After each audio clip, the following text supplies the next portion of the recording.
Welcome to NU 623 Adult Healthcare Unit 9 Presentation 2. This unit is going to cover GERD, peptic ulcer disease, hemorrhoids, and abdominal hernias. I ask that you please read the corresponding part of the chapter for additional and required information about these disorders. This presentation is meant to be an adjunct to the textbook. They are not comprehensive, rather a brief outline of the selected material. You will also want to review any course links located in your module.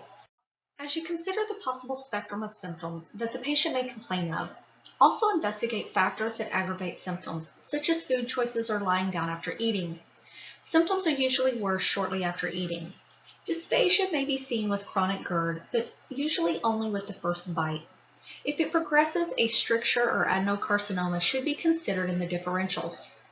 Pelvic ulcer disease can be differentiated from GERD due to the presence of epigastric pain that resolves with eating. Gallbladder disease is usually associated with nausea and vomiting, and true cardiac pain is aggravated by exercise and relieved by rest and nitrates. Diagnosis is usually made by the H&P and a trial of 4 to 8 weeks of a proton pump inhibitor. An upper endoscopy is needed if the patient is refractory to this treatment or if they present with dysphagia, bleeding anemia, weight loss, and recurrent vomiting. For patients with mild symptoms, lifestyle changes may be good enough. If not, then start a PPI.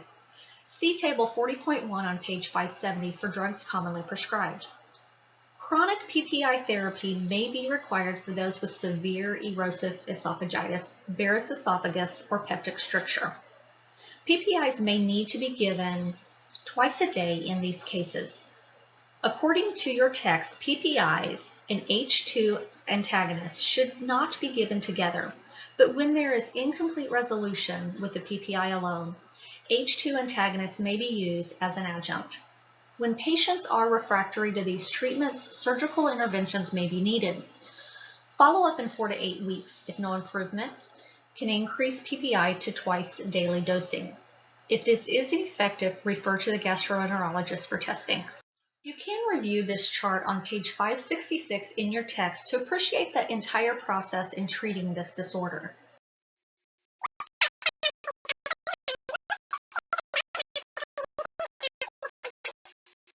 Peptic ulcer disease means both gastric and duodenal ulcers.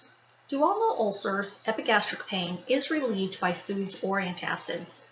Gastric ulcers cause increased pain after eating. Pain can be intermittent, and patients can also be asymptomatic. Exams cannot differentiate between the two types, but blood and stool can indicate a bleeding ulcer and rigidity can indicate a perforated ulcer. Most differentials are considered due to the location of the pain in the epigastric area. If there is accompanying weight loss, anemias, or exacerbation of pain with food, you need to consider gastric cancer. Pain that doesn't respond to food or antacids and rebound tenderness is not likely to be an uncomplicated peptic ulcer. A CBC should be done to evaluate for anemia and bleeding. Leukocytosis suggests a perforation. An EGD is the gold standard as the area can be visualized and a biopsy completed. H. pylori testing has many options, but the first 3 listed are the most reliable. A fasting serum gastrin level should be done when increased gastric acid is suspected. Management is to relieve pain, heal the ulcer, and prevent complications or recurrences. See drugs commonly prescribed in the table 40.2 on page 573. Follow-up depends on the presence or absence of H. pylori. Refer to a gastroenterologist for all suspected gastric ulcers or for an upper endoscopy testing. You will want to refer to this algorithm on page 531 in your text for differentials between GERD and peptic ulcer disease. Pain with hemorrhoids may be worse with straining or having a bowel movement, picking up heavy objects, or with standing. Internal hemorrhoids often bleed after a bowel movement. Thrombosed hemorrhoids are blue, shiny, and hard. Fibrotic, painless skin tags are evidence of resolved hemorrhoids. Inspection alone can diagnose external hemorrhoids or prolapsed internal hemorrhoids. Thrombosed hemorrhoids are painful to palpation. An anoscopy is needed to diagnose internal hemorrhoids. Treatment depends on the grade of hemorrhoid and whether it is internal or external.